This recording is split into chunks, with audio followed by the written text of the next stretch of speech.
সম্মানিত উপস্থিতি, আসসালামু আলাইকুম ওয়া রাহমাতুল্লাহ। আজ থেকে 54 বছর আগে 1971 সালের আজকের এই দিনে আমরা পাকিস্তানি হানাদার থেকে এই দেশকে হানাদার মুক্ত করেছিলাম এবং বিজয় অর্জন করেছিলাম। আমরা যারা ওই সময়কার প্রজন্ম, আমরা জানি 30 লক্ষ মা বোন এখানে শহীদ হয়েছে এবং ইজ্জত দিয়েছে।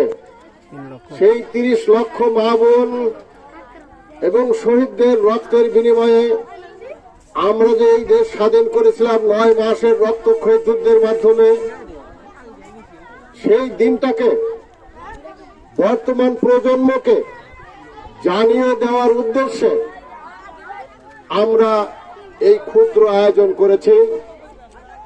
এই ক্ষুদ্র পরিসরে আমাদের বর্তমান প্রজন্ম জানবে 71 সালের 16 ডিসেম্বর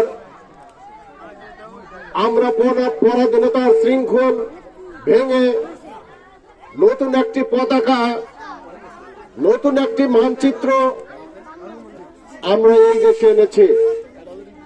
সেই নতুন দেশ, নতুন পতাকা, নতুন মানচিত্রকে এই প্রজন্ম যেন এবং ভবিষ্যৎ প্রজন্ম যুগ যুগ ধরে যেন সম্মান প্রদর্শন করতে পারে,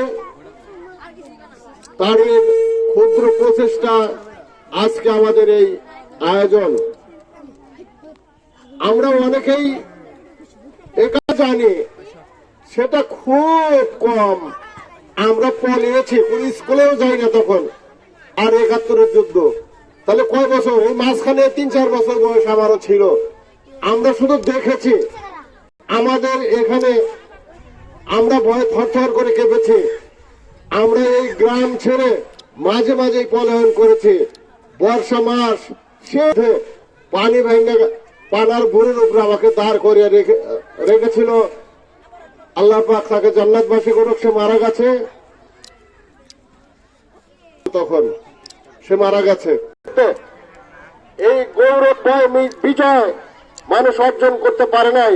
আমরা তাই করে, যে সেনা প্রধান ছিল উনি ভারতের সেনা প্রধান, এবং সফল হোক, সার্থক হোক এই আশা ব্যক্ত রেখেই আজকের খেলার শুভ উদ্বোধন ঘোষণা করছি এবং আমার সংক্ষিপ্ত বক্তব্য শেষ করছি। আসসালামু আলাইকুম ওয়া রাহমাতুল্লাহ।